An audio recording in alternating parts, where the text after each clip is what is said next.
Hi, boys and girls. Mrs. Turner here again with our friend Ralph. But before we start, I want to read a few questions to you. Think about them. Do you think Ralph regrets leaving the Mountain View Inn? Do you think he'll ever become friends with Sam the dog? Will he ever get out of that cage? And why do you think Garf so quickly lost interest in Ralph? Think about those while we move on to chapter 4, which is titled Chum. When Ralph awoke, the camp was dark. Crickets chirped in the weeds outside the craft shop. In the distance, frogs croaked, were suddenly silent, then croaked again. Timidly, Ralph began to investigate his new home. Someone had supplied him with food and water. A piece of paper had been dropped thoughtfully into one corner. Knowing that he was safe from the cat, Ralph nibbled at some dried corn and a lettuce leaf until his stomach was full. Then he shredded the paper, which was somewhat harder to chew than the Kleenex he had enjoyed at the Mountain View Inn, and spread it around his cage before he summoned enough courage to explore the exercise wheel. Ralph climbed cautiously onto the wheel, which swung back and forth so alarmingly that he jumped off. He ran around his cage, examining the wheel from every angle, deciding that the worst that could happen to him was to fall off. Ralph tried again. This time he stayed on the wheel, and when he became accustomed to the swinging motion, he tried a few cautious steps. The wheel spun pleasantly beneath his feet. Ralph ran faster. The wheel increased its speed. Ralph raced as hard as he could run, and then stopped. To his astonishment, the wheel continued to spin, and Ralph was carried completely around the circle, so that for an instant he began his descent. He was upside down at the top of the wheel. This ride was fun. When Ralph had coasted to a stop, he began to run again so that he could spin around the full circle once more. Round and round went Ralph, as the shadows in the craft shop faded. Spinning on a wheel was as dangerous and exciting as riding his motorcycle. His motorcycle! Ralph leapt from the wheel to the side of the cage nearest the window. The rays of the rising sun slanted through the bamboo, but no matter how hard Ralph strained his eyes, he could not even catch a glimpse of chrome or red metal. If only he had some way of knowing his motorcycle was still hidden beneath the bamboo husk. An alarm clock went off in a lodge nearby, and a boy in rumpled pajamas stumbled out to blow the rousing bugle notes that brought the camp to life.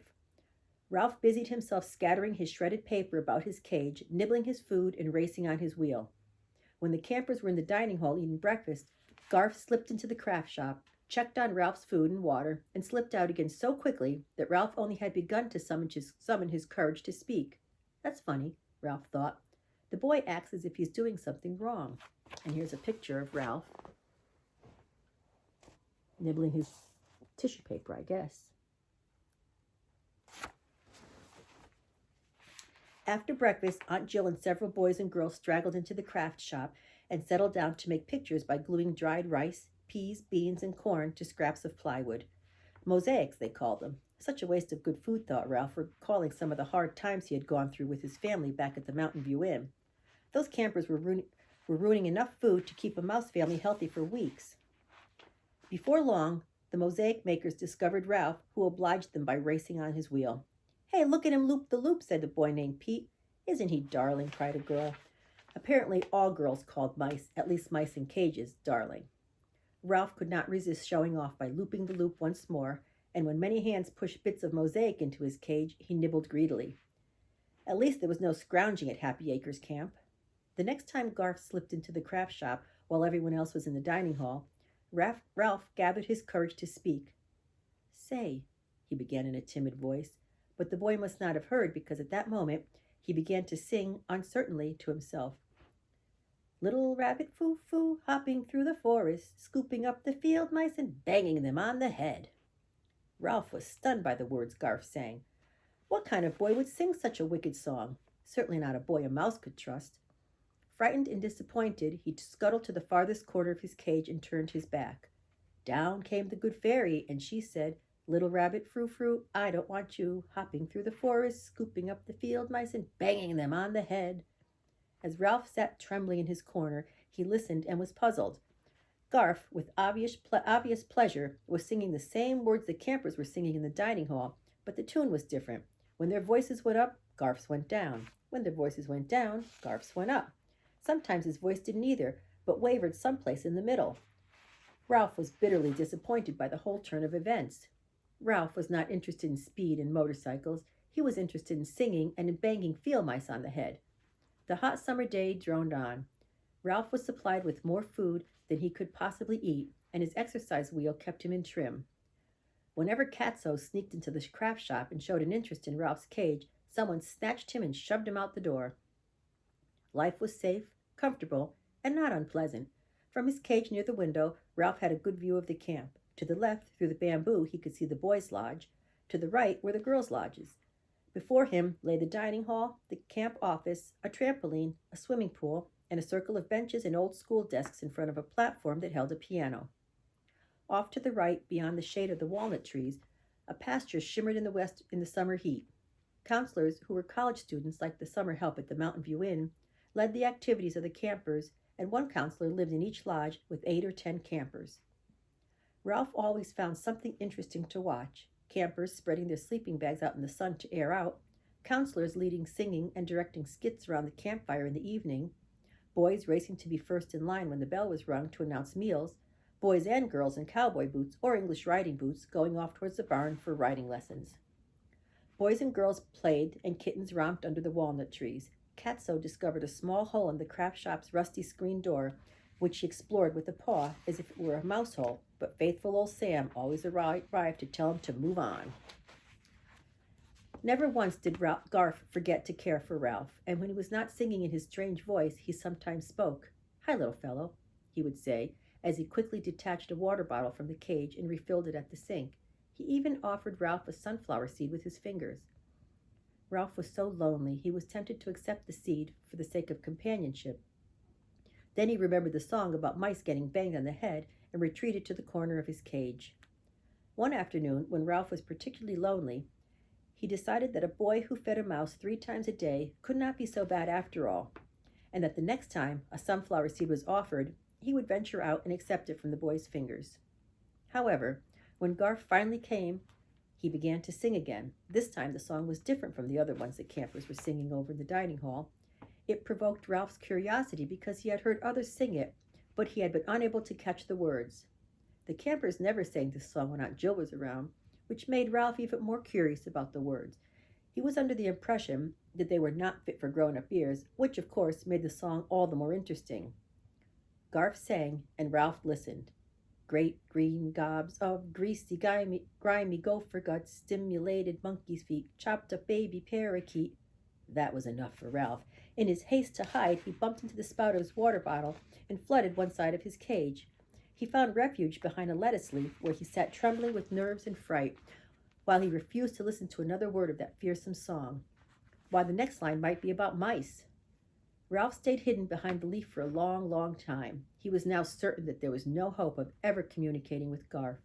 Chopped up baby parakeet, Garf actually relished the dreadful words. Then, one day, not long after Ralph had concluded that he was doomed to loneliness, a freckle-faced girl wearing a baggy sweatshirt, shorts, and cowboy boots came into the craft shop, carrying a cage at least 10 times the size of Ralph's cage. She set it on the table in the nature corner. "Hi, Aunt Jill, I'm back, and here's Chum again," she announced. "I've brought his box of food and a bag of cedar shavings." Aunt Jill dropped the strands of the lanyard she was demonstrating to hug the girl. "Well, hi, Lana. Welcome back. It's good to see you again. Chum will have a new friend this year, a mouse one of the new boys caught in a butterfly net." She lifted the big cage onto the shelf beside Ralph's cage. Ralph sat on his wheel to get a better look at the new occupant of the nature corner, a cranky-looking animal with tan and white fur.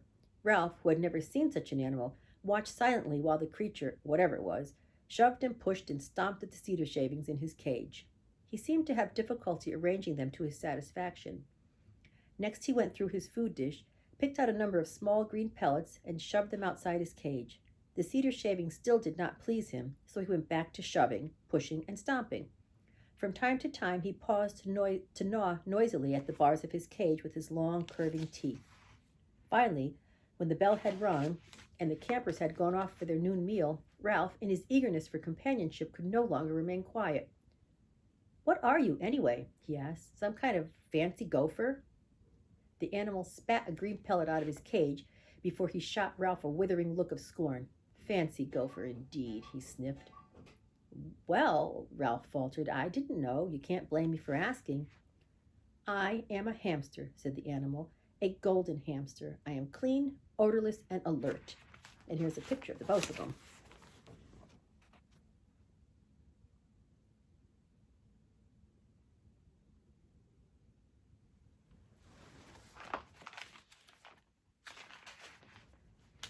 You don't look gold to me, said Ralph. You look tan and hairy. At that response, the hamster turned his back on the mouse. Ralph nibbled a kernel of corn before he made up his mind to try again. Pretty nice place we have here, he remarked.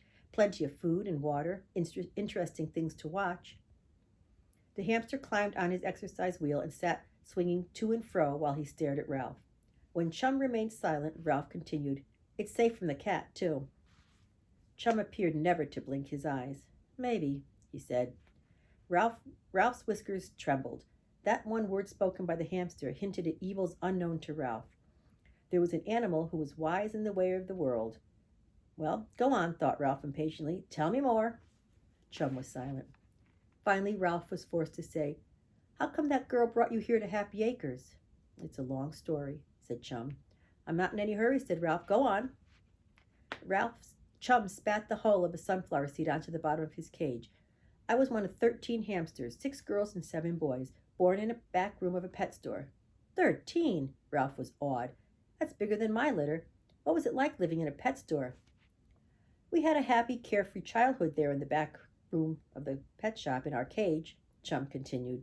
There was plenty of food and water and fresh shavings in the bottom of the cage. We slept all day, all 13 of us, in a warm, cozy heap. Then at night, as we grew older, we would play. Oh, the fun we had those nights in the pet shop. Chum paused, a faraway look in his eyes. Go on, urged Ralph. Where was I? Asked Chum. Oh, yes, the frolics we had at night. And then, Chum's voice shook with emotion. Ralph waited quietly until the hamster was able to continue. One day, I was sound asleep in the corner of the cage. By then, we had grown a lot, and I was on the bottom of the heap, but I didn't feel squashed. I felt safe and cozy there beneath my brothers and sisters, when suddenly, Chum stopped, unable to go on. Oh, don't stop now, pleaded Ralph. What happened? A great human hand, a hand that smelled of dog, and Ralph shuddered, reached in and picked up several of my brothers and sisters. Let me tell you, that woke us all up in a hurry. We were terrified. We scrambled around, trying to hide behind our mother, under the wheel, in some cedar shavings, anywhere. I was slower than the rest because, you see, I was cramped from being slept on by my brothers and sisters. And so the hand, that terrible doggy hand, got me. It didn't matter. That hand got all of us youngsters, turned us upside down in the most undignified fashion, and then we were put into 2 cages, boys in one and girls in the other. What for? Asked Ralph. Don't rush me, said Chum, picking up a sunflower seed in his paws and cracking it with his teeth. When he had eaten the kernels, he continued. Let me tell you, it was a terrible shock. Shortly after, the doggy hand picked up our cage and loaded it into what was called a station wagon. I know, Ralph was eager to show off his knowledge. I used to see them in the parking lot outside the hotel. They were always full of children and luggage and sometimes a dog or 2. Chum ignored the interruption. We soon found ours was not the only cage to go into the station wagon.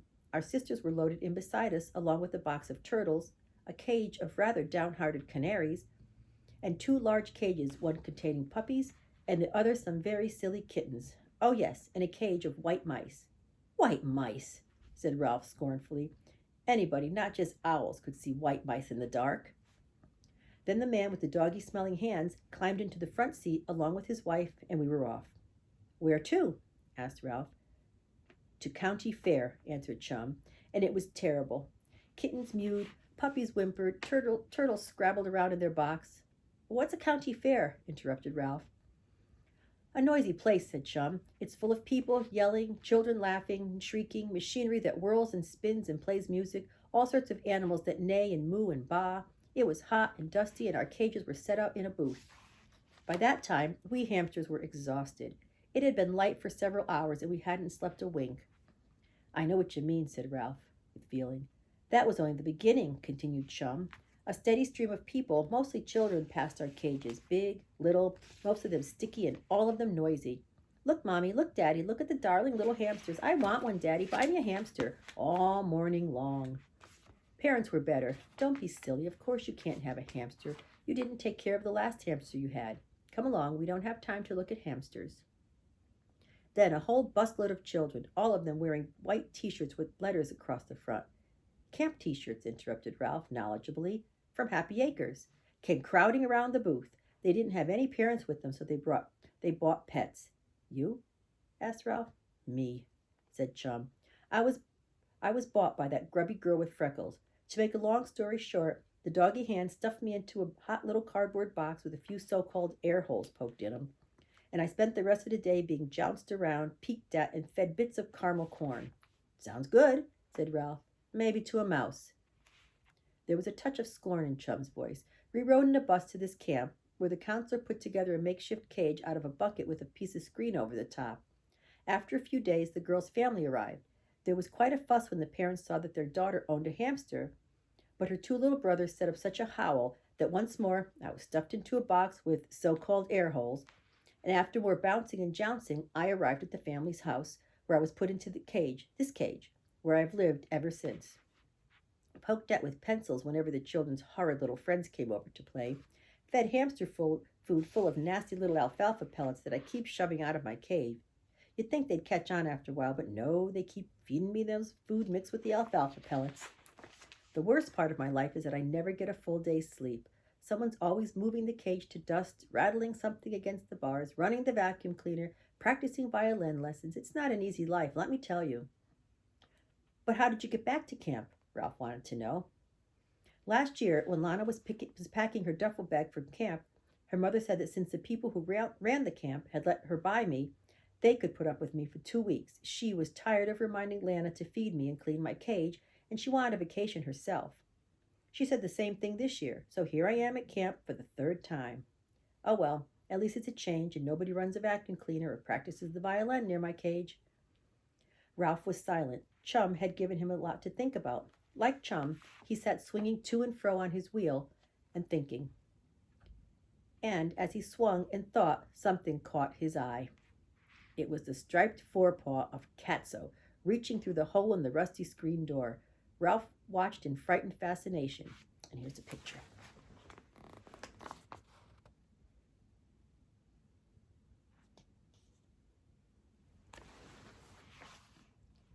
The screen bulged from the pressure of Catso's shoulder as the paw groped and searched. The rusty screen stretched, and the evil paw, with its claw unsheathed, reached farther into the craft shop. Where's Sam? Thought Ralph in terror. Why isn't that watchdog watching? The paw withdrew, and Catso's face pressed into the hole. His evil green eyes searched the craft shop. Ralph shrank into a ball in the farthest corner of his cage until he heard a short bark from Sam and summoned his courage to look around. Catso was gone, but the hole in the rusty screen remained. Okay, one more question. Do you think he'll ever get back to his motorcycle? Okay, that's all for today.